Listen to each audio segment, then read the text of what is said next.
آپ کے سامنے قرآن کی ایک آیت پڑھنے کا مجھے شرف حاصل ہوا ہے. اس میں اللہ پاک فرماتا ہے من عامل صالحا، جس انسان نے نیک عمل کیا، من ذکر او انثی، وہ چاہے عورت ہو یا مرد ہو، وہ مرد ہو چاہے عورت ہو، جس نے بھی نیک عمل کیا، یہ اللہ کا کلام ہے.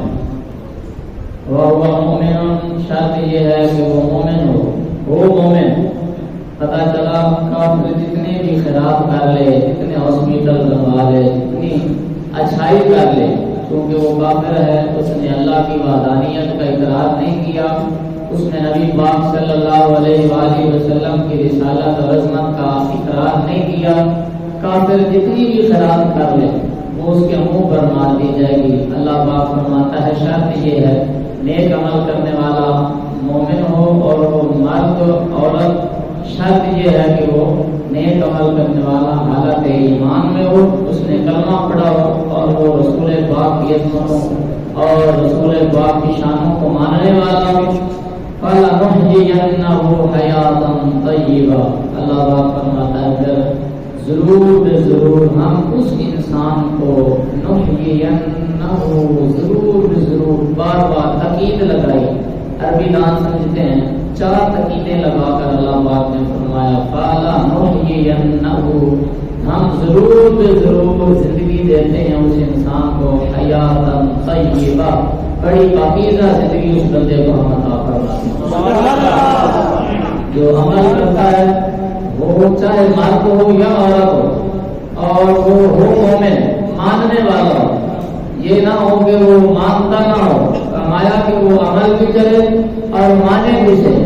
یعنی پتہ چلا اگر یہ بات ہوتی کہ صرف عمل سے بندہ مان جاتا، کہ صرف بندہ عمل کر رہا ہے تو اس نے مان لیا ہے، تو آگے یہ بات ذکر نہ ہوتی قرآن میں کہ وہ مومن بھی ہو، بس من عاملہ کہہ دیا جاتا. پھر کافر بھی کہتے ہم بھی عمل کر رہے ہیں، پھر ہر بندہ یہ کہتا کہ ہم بھی عمل کر رہے ہیں تو ہمیں بھی اچھی زندگی نصیب ہو. لیکن اللہ نے شرط رکھی، فرمایا وَهُوَ مُؤْمِنٌ، شرط یہ ہے کہ وہ مومن ہو. اس لفظ مومن میں بڑی شانیں اور عظمتیں چھپی ہوئی. فرمایا ہو وہ مومن اور وہ رب رسول کو، کتابوں کو اور فرشتوں پر ایمان رکھنے والا، انہیں ماننے والا. پتہ چلا عمل اور چیز ہے اور ان ہستیوں کو ماننا اور چیز ہے. عمل اس نے اپنے لیے کرنا اور نبیوں کو ماننا کس طرح ہے، جس طرح صحابہ نے مانا، جس طرح صحابیات نے مانا. فرمایا پھر ایسے انسان کو فَلَنُحْيِيَنَّهُ حَيَاةً طَيِّبَةً، اللہ فرماتا میں اس انسان کو پاکیزہ زندگی عطا فرماتا ہوں، اس کو بڑی سکھی زندگی عطا فرماتا ہوں. آج تقریباً جو ہے وہ 27 محرم الحرام ہے. حضرت مہتن پاک کا اور اہل بیت کا ذکر آپ نے سنا، ہر جگہ پر یہ ذکر ہوتا رہا، نشانیں ان کی بیان ہوتی رہی. تو انہوں نے زندگی اپنی اس طرح گزاری جس طرح قرآن کہتا تھا یا سرکار کا فرمان تھا. تو آپ اندازہ کر لیں اللہ نے ان کو زندگی دی ہے حیات طیبہ، پاکیزہ زندگی، یعنی بعد الوصال، مرنے کے بعد، جانے کے بعد، دنیا سے پردہ فرمانے کے بعد اللہ پاک فرماتا پھر جنہیں ہم پاکیزہ زندگی دیتے ہیں. یہ نہیں کہ وہ زندگی صرف دنیاوی زندگی تک محدود ہے. فرمایا وہ اخروی زندگی ہو یا برزخ والی زندگی ہو، لفظ حیات ہے. فرمایا وہ قبر میں جینا ہو یا حشر میں جینا ہو یا جنت میں جینا ہو، جہاں اس کا جینا پایا جائے گا، وہ چاہے قبر میں ہو، عالم برزخ میں ہو، چاہے لوگ کے نیزہ پر ہو یا میدان کربلا میں ہو، یا چاہے اپنے مزار میں ہو، مزار کے اوپر ہو یا مزار کے نیچے ہو، یا کل قیامت کے دن میدان محشر میں ہو. اللہ فرماتا ہے حیاتاً طیبہ، اس انسان کو ہم ایسی زندگی دیتے ہیں جس زندگی کی کوئی بھی مثال نہیں ملے گی. یعنی وہ قبر میں بھی کامیاب ہو جائے گا، حشر والے دن بھی تو اللہ فرما رہا ہے ہم اسے بڑی پاکیزہ زندگی دیں، بڑی نرالی زندگی. اب امام حسین کی اتنی پیاری زندگی ہے. اگر کسی مولوی سے پوچھا جائے تو وہ کہے گا کہ وہ تو چلے گئے، جو قبر میں چلا گیا وہ تو مردہ ہے. جب تو قرآن کہہ رہا ہے کہ انہیں ہرگز مردہ گمان بھی نہ کر رہا بلکہ وہ تو زندہ ہے، لیکن تمہیں شعور نہیں. یہ رب کا کلام ہے، اللہ کا قرآن ہے. نہیں جی نبی زندہ نہیں ہے. میں نے کہا نبی کون ہوتا ہے؟ کہنے لگے نبی وہ ہوتا ہے جس رب بھیجے اپنا پیارا بنا کر تو اس کے طریقے پر چل کر جو بندہ شہید ہو جائے تو اللہ کہہ رہا ہے چونکہ میرے محبوب کے طریقے پر شہید ہوا, میرے محبوب کے دین کو بچانے کے لیے شہید ہوا ہے, تو اللہ فرماتا ہے کہ ہم نے اس کو زندگی عطا فرمائی. یعنی موت ہونے کے بعد اللہ فرما رہا ہے تم ایک بات ہے انہیں مردہ کہنا, ہمارا کہنا تو دور کی بات ہے, انہیں مردہ گمان بھی نہ کرنا. تمہارے شعور کے کسی درجے میں یہ جملہ نہ آ جائے کہ یہ مردہ ہے, بلکہ ہم انہیں ایسی زندگی عطا فرماتے ہیں جو تمہارے وہاں قرآن اور تمہارے شعور میں بھی نہیں آ سکتے. اب یہ اللہ کا قرآن کہہ رہا ہے کہ شہید زندہ ہوتا ہے. کیا ہوتا ہے؟ اب اس کی زندگی کا انداز کیسا ہے؟ دنیاوی زندگی کی طرح نہیں ہے کہ جس طرح بندہ دنیا میں زندہ ہے تو اسی طرح وہ وہاں جینے کا عالم برزخ کے نظام الگ ہے, لیکن خدا کہہ رہا ہے وہ زندہ ہے. کیا فرما رہا ہے؟ وہ زندہ ہے. ہاں وہ زندہ ہے, شہید زندہ ہے. میں کہتا ہوں کہ جس کے طریقے پر چل کر بندہ شہید ہو جائے تو رب اسے نہیں کرنے دیتا تو اپنے حبیب کو کس طرح اللہ پاک کرتا ہے. جس کے غلاموں کا یہ عالم ہے, یعنی ایک شادی ہے, اس نے ساری زندگی اس نے دنیا داری میں گزاری, زندگی کے آخری پیر آیا اور آ کر کلمہ پڑھ لے اور حضور کا غلام بن گئے, میدان بدر یوم میں شہید ہو گئے. اللہ پاک فرماتا ہے کہ میرے محبوب کے قدموں میں آ گیا تھا, اب اسے مردہ کہنا کوئی دور کی بات ہے, اسے گمان بھی نہ کرنا. یعنی جو میرے محبوب کے نام پر اپنی جان دے دے, اللہ فرماتا ہے میں تو اسے نہیں مرنے دیتا, تو میرا محبوب ہے تو اس کو کس طرح. اللہ کے پیغمبر جو ہے وہ حیات ہے اور شہید زندہ ہوتا ہے. امام علی مقام کو اللہ نے حیات طیبہ, اللہ فرماتا ہے ہم نے انہیں پاکیزہ زندگی عطا فرمائی, نرالی زندگی. نیک عمل کرنے والے کو اللہ نرالی زندگی دیتا ہے. یاد رکھیں علماء سے دور رہنے والا بندہ, علماء کی مجلس میں اور نیک لوگوں کی مجلس میں نہ بیٹھنے والا بندہ بد عقیدہ ہو جاتا ہے. یاد رکھ, بد عمل ہو جاتا ہے, بد عقیدہ ہو جاتا ہے, وہ غم پرستی میں مبتلا ہو جاتا ہے. آج تقریباً 27 محرم ہے, 2-3 دن کے بعد سفر المظفر کا آغاز ہو رہا ہے. آپ بہت کم دیکھیں گے کہ کسی حال میں یا کہیں پر لوگ شادیاں کرتے ہیں. آج بھی یہ رسم ہے یا نہیں ہے کہ سفر کے مہینے کو منحوس سمجھا جاتا ہے؟ سمجھا جاتا ہے کہ نہیں سمجھا جاتا ہے. لوگ شادیاں نہیں کرتے, اس میں شادی کرنا منحوس ہے, نہیں کرتے. بڑے بڑے حضرات جو کہتے ہیں نہیں کوئی نوست نہیں, وہ بھی نہیں کرتے کہ گھر والے نہیں مانتے اس مہینے میں نوست ہوتی ہے اور بندہ شادی کر لے تو توڑ نہیں چلتی شادی. بندہ کر لے, خاص کر شروع والے 13 دن جڑے نے 13 تیزی, ایسے ہے کہ نہیں ہے؟ تو رسول پاک کے زمانے میں حضور سے پوچھا گیا, یہ زمانہ جاہلیت میں یہ ہوتا تھا, یہ ساری سوچ زمانہ جاہلیت میں تھی. رسول پاک کی بارگاہ میں صحابہ, نبی پاک صلی اللہ علیہ وسلم نے ارشاد فرمایا لا سفر میں رب تعالیٰ نے کوئی نوست نہیں رکھی. رب تعالیٰ نے سارے مہینوں کوئی بڑا بدلہ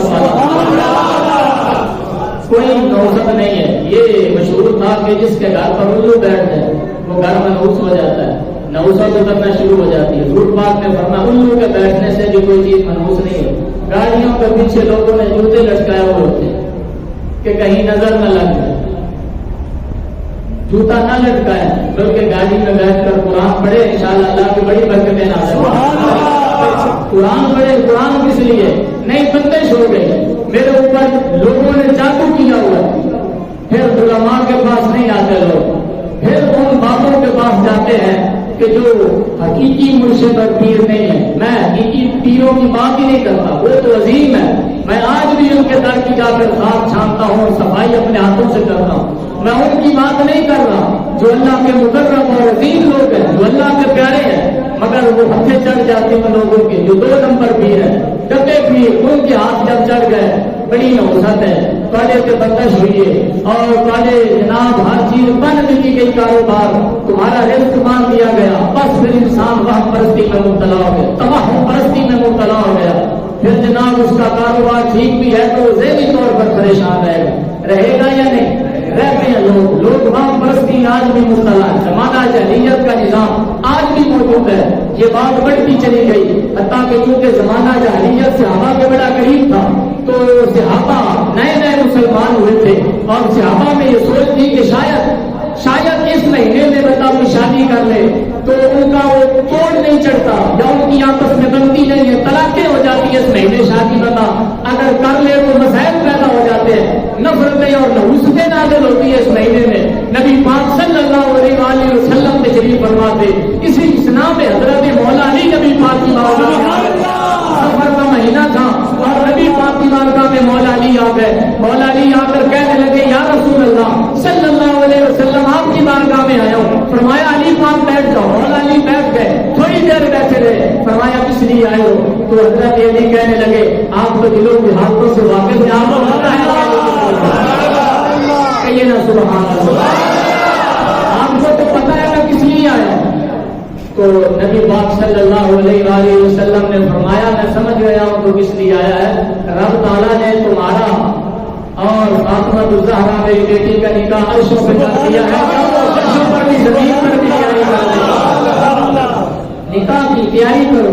حضرت مولا علی پاک فرماتے ہیں میں باہر گیا اور اپنی زرہ کو بیچا، میں ایک زرہ تھی میرے پاس، فرمایا جہیز کا یہ جو ہے وہ مہر کا انتظام کرو اور آؤ تمہارا آپس میں جو ہے وہ اللہ نے فرمان کے حکم دے دیا ہے کہ علی کے ساتھ اپنی بیٹی فاطمہ الزہرا کا نکاح کر دو۔ سبحان اللہ۔ اپنی ایک زرہ تھی آپ کے پاس، وہ زرہ بیچنے کے لیے بازار میں گئے، کون جی؟ مولا علی۔ سبحان اللہ۔ پیروں کے پیر ہے جی، بڑے بڑے پیروں کے پیر ہے مولا علی، روزانہ مزدوری کر کے گھر کا راشن اکٹھا کر کے گھر کا حسن اور حسین کے لیے مزدوری کر کے روٹی لایا کرتے ہیں۔ ہاں یہ معیار نہیں ہے کہ پیر مزدوری نہیں کر سکتا کہ پیر مزدوری کرے گا تو مرید بھی کرے، نہیں، حضرت ابوبکر صدیق جس دن خلیفہ بنے تو صبح کی نماز پڑھا کے منڈی والے جا رہا تھا اور پھر تو پہ ٹوکرا رکھا رہا تھا، اللہ عمر اور صحابہ کہنے لگے حضور کی فرمایا میں نوکر سے خادم بن گیا قوم کا کہ میرے واسطے کہ ضروری ہے حق تلال دکھانا، صحابہ کہنے لگے حضور دوسرے معاملات کتنے چلانے ہیں؟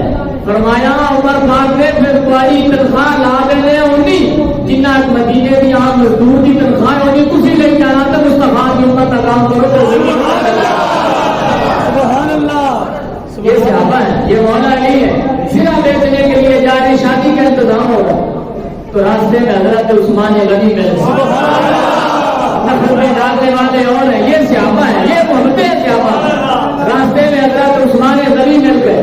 14 صدیاں گزرنے کے بعد اگر آپ تک ایمان اور آپ تک عقیدہ ٹھیک نہیں پہنچا تو آپ کی غلطی ہو سکتی، آپ کے والدین کی کمائی حرام کی ہو سکتی ہے، اس لیے آپ کے عقیدے میں خلل آیا۔ جس انسان کی حلال کی کمائی ہوتی ہے اور اپنے ہاتھ کی کمائی سے اپنے بیٹے کو دودھ پلاتا ہے، یا جس ماں کی طہارت میں کوئی فرق نہیں ہوتا کہ جس ماں جو ماں درود و سلام پڑھنے والی ہوتی ہے وہ نہ ماما کے پتر حلالی بھی ہوتے ہیں تو نہ ماما کے پتر گستاخ نہیں آتے۔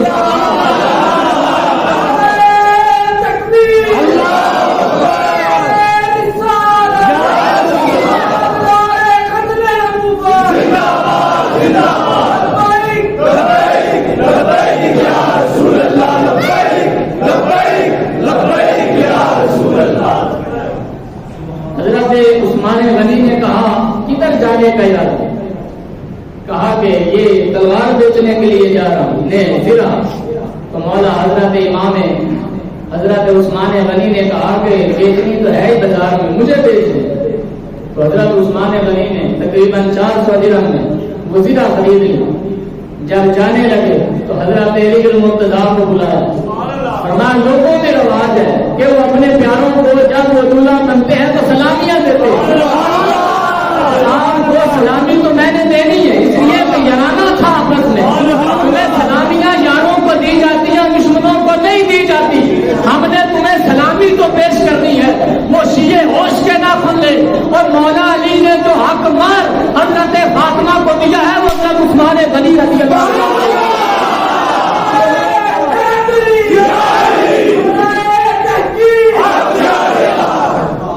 فرمایا سلامی تو حضور دینی ہے۔ تو جاتے جاتے یہ جو آپ نے زنا میں مجھے 400 درہم میں نے آپ کو دیے ہیں اور زنا دی ہے. فرمایا میری طرف سے سلامی کے طور پر تحفے کے طور پر میری طرف سے یہ زنا کا تحفہ قبول کرو. یہ محبت کا انداز تھا. عزت نفس مجروح بھی نہیں ہونے دیتے تھے اور خدمت بھی کر دیا کرتے تھے. حضرت مولا علی میں جو بات کر رہا تھا بڑا منحوس سمجھا جاتا سفر کے میں مولا علی پاک ہے. حضرت مولا علی حضرت فاطمہ الزہرا کی شادی خود رسول پاک نے سفر کے مہینے میں فرمایا. کوئی یہ نہ سوچے کہ سفر کے مہینے میں بندہ شادی کرے تو نوسط ہوتی ہے یا توڑ نہیں چڑھتی چوڑے نہیں صحیح بنتے. میرے مصطفیٰ نے فاطمہ کے مولا علی کی شادی کر کے فرمایا پھر ہو دیا جوڑا لے آگے تے دکھاؤ ہے. لوگ کہتے کامیاب شادی نہیں ہوتی. فرمایا مولا علی اور فاطمہ الزہرا کی شادی کی مثال کس طرح دی جا سکتی. فرمایا کس سے بڑی کامیاب شادی اور کس کی ہو. اور پھر کہا جاتا ہے نہیں شادی ہو بھی جائے تو اولاد نہیں ہوتی, اولاد ہو بھی جائے تو فرما بردار نہیں ہوتی. مولا امام حسن اور امام حسین سے بڑا فرما بردار. تو یہ وہاں پرستی ہے. علماء کے پاس نہ بیٹھنے کی یہ نوسط ہوتی ہے کہ جب بندہ کسی مولوی کے پاس عالم کے پاس نہیں بیٹھتا اور اس وقت آنا ہے کہ جب سنتے پڑی جا رہی ہیں جمعہ کے دن پھر اس طرح کے مسئلے اور مسائل پیدا ہوتے ہیں. پھر یہی لوگ 2 نمبر پیروں کے اچھے چڑھتے ہیں. پھر طرح طرح کی وہاں پرستی. پھر جناب طویل لے جاؤ بکرا دیو کہ فلاں کرو فلاں کرو فلاں کرو.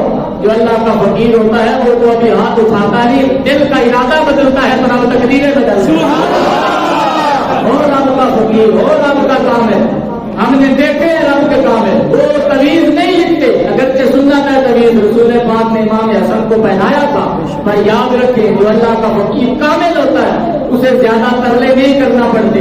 حدیث پاک میں آتا ہے کچھ ایسے لوگ بھی ہیں سادہ مزاج لوگ اللہ کے بڑے پیارے ہوتے ہیں. اگر وہ اللہ کی بارگاہ میں کسی چیز کی قسم اٹھا دے رہا تقدیر بدل دیتا ان کی بات کو نہیں ٹالتا. یہ عظیم لوگ ہیں. رب کے ساتھ رشتہ بندے کا مضبوط ہو تو پھر بندہ وہاں پرستی میں نہیں مبتلا ہوتا. رب پر یقین اور رب پر توکل صحابہ نے کیا. 313 سے رب پر توکل کر کے لڑ گئے تو رب تعالیٰ نے دنیا پہ انہیں حکومت اور رب پر ہمارا توکل نہیں رہا, رب پر بھروسہ نہیں رہا. اس لیے ہم نوسط سمجھتے ہیں اور یار فلانا بندہ صبح متے نہ لگے. وہ متے لگ جائے تو سارا دن کم کا میرا غرق ہو جائے. اور صبح ناک نہیں ٹھیک آیا اس وجہ تو سارا دن کام ہی نہیں چل سکا. چلو بسم اللہ کرو. پہلا کام ہے نیک بندہ یاد رکھیے اچھا شکر لینا اور یہ کہنا صبح ماں کی زیارت کر کے آیا تھا اللہ نے برکت دے دی. یہ کہنا میں صبح والد سے دعا کروا کے گھر سے نکلا تھا تو رب نے میرے کام میں برکت دے دی. یہ جائز ہے. یہ شکر لینا ماں کی قبر پہ گیا تھا تو اللہ نے میرے کام میں برکتیں عطا فرمائی. اس طرح کہنا جائز ہے. اور رسول پاک فرماتے ہیں کسی انسان میں نوسط نہیں ہوتی. کسی انسان کو منحوس سمجھنا. برادری میں ایسے لوگ ایسی کاری زبان ہے جو نظر ہی بڑی لگتی. یہ ساری چیزیں نوسط ہے. یہ زمانہ جاہلیت کی بات ہے. دیندار آدمی اور دینداروں کے پاس بیٹھنے والا وہم پرست نہیں ہوتا. وہ اللہ کی ذات پر یقین کرنے والا ہوتا ہے. یہ نہ سمجھے کہ وہ دھاگا مان لیا بابے کی دربار کا. اگرچہ یہ ہندوؤں کی رسم ہے. بابے کی دربار کا میں دھاگا مان لیا تو میرے ستے پھیرا ہے. نہ اس بابے کی یہ تعلیم نے کہ ایک نماز پر دھاگا باندھتے تھے یا موجہ لا گئی کہ ساری جاری میں جا کے دھاگے باندھتے تھے یا موجہ لا گئی. پڑھو داتا علی حجویری کی زندگی. داتا علی حجویری بابا فرید کی زندگی پر کہاں آج بابا فرید دفن ہے.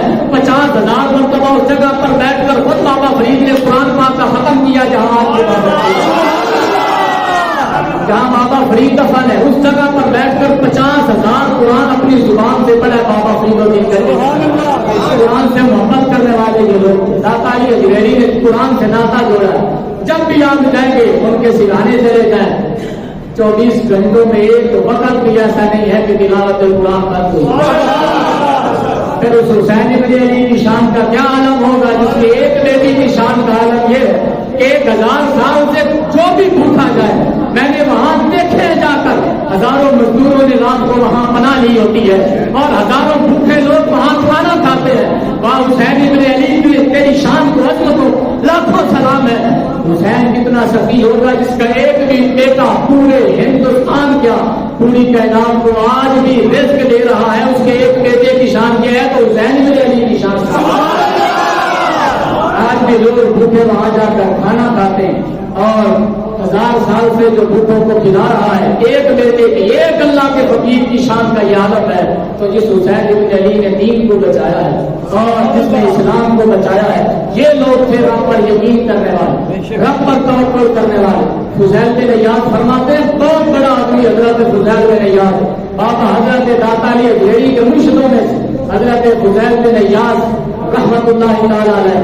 آپ سواری پر جا رہے ہیں, سمجھ آ رہی ہے, آپ سواری پر جا رہے ہیں, سواری پر حضرت فضیل بن عیاض راستے میں سواری دوڑنے لگی, بھٹکنے لگی اور قابو سے باہر ہونے لگی. بار بار اچھلنے کودنے لگی سواری, گھوڑا بار بار اچھلنے لگا. فضیل بن عیاض نے کیا کیا, ہم ہوتے تو خبریں کیا کرتے, مارتے پیٹتے اسے آہستہ کرنے کی کوشش, عقل کو بڑھاتے. دیکھو ولیوں کا نظام کیا ہے, سبحان اللہ, ولیوں کا انداز کیا ہے. فضیل بن عیاض نے اپنے گھوڑے کو کھڑا کیا, کیا کیا, مارا, فرمایا نہیں. یہ اور بات ہے جو یہ وہ لوگ کرتے ہیں جو رب پر یقین نہیں رکھتے, جن کا رب پر توکل نہیں. آپ نیچے اترے, مسلح اپنا ساتھ ہی رکھتے تھے. سبحان بڑے لوگ تھے مسلح کے ساتھ یاری تھی. سبحان اللہ, ہاں بڑا بندہ بننا ہے تو مسلح سے جاری لگا, پھر آنسو بہاؤ اللہ کی بارگاہ میں, تم بڑے آدمی بن جاؤ گے.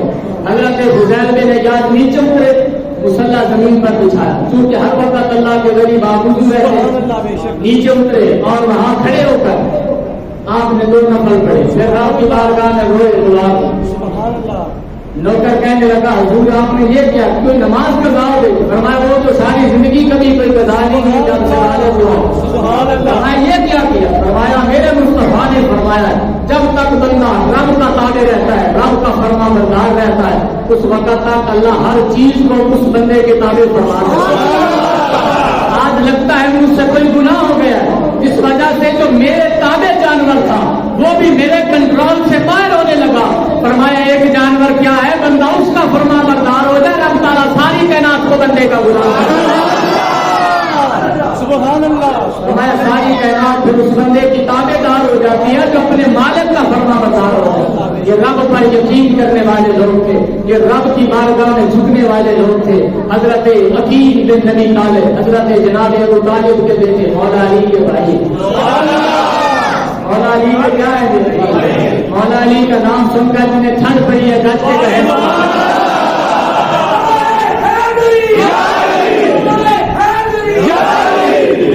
حضرت عقیل بن نبی طالب فرماتے میں نے ابھی کلمہ نہیں پڑھا, میں رسول پاک کے ساتھ جا رہا تھا کہیں تجارت کے سلسلے میں. رسول پاک صلی اللہ علیہ وآلہ وسلم تجارت کیا کرتے, تاجر تھے سرکار پاک, حق حلال کی تجارت کرنے والا بندہ. لوگ نے فرمایا کل قیامت کے دن نبیوں کی صفوں سے اٹھایا. پر یاد رکھیں بے ایمان تاجر, بے ایمانی کرنے والا دکاندار, بتا کر کچھ بیچنے والا, کچھ اور بیچنے والا, کچھ اور کہہ کر کچھ اور بیچنے والا, اگر مقام بڑا ہے تو سزا بھی اس کی بڑی ہے. یاد رکھیں بے ایمان بندے تو ویسے بھی نماز زیادہ نہیں دے. آپ یہ نہ سمجھے کہ میں اور آپ کی ذات ہے وہ دل کی کیفیتوں سے واقف ہے, خبر رب سے نام آیا. یاد رکھیں رب تعالیٰ زندگی میں بندے کو تنبیہ کرتا ہے, اگر بندہ پھر بھی نہ سمجھے رب تعالیٰ اس کے لیے نعمتوں کے دروازے کھولتا ہے. رب کا بندہ کہتا بس موجہ لا کے رب میرے کو بڑا راضی. پر یاد رکھیں ہر نعمت رب کے راضی ہونے پر نہیں دی جاتی. رب تعالیٰ نعمتوں کے دروازے کھولتا ہے, رب تعالیٰ رسی کو ڈھیلا کر دیتا ہے, پر محل موج کر. پھر رب تعالیٰ جب بندہ سرکش ہو جاتا ہے, حد سے گزر جاتا ہے, پھر ان نمک شرط کا لشدید, پھر رب تعالیٰ پکڑتا ہے. پھر رب تعالیٰ کی پکڑ بڑی سخت ہوتی ہے, پھر کوئی چھڑانے والا نہیں ہوتا. رب کی پکڑ بڑی پھر سخت ہوتی ہے. حضرات گرامی, نبی پاک صلی اللہ علیہ وآلہ وسلم نے صحابہ کو تعلیم و تربیت فرمائی, اور صحابہ کو اس طرح تربیت فرمائی کہ کوئی صحابی بھی حرام کی کمائی کا سوچ بھی نہیں سکتا تھا. تو حضرت عقیل بن نبی طالب فرماتے میں سرکار کے ساتھ تجارت کے سلسلے میں جا رہا ہوں, راستے میں اچانک ایک اونٹ دوڑتا ہوا حضور کی بارگاہ میں آیا.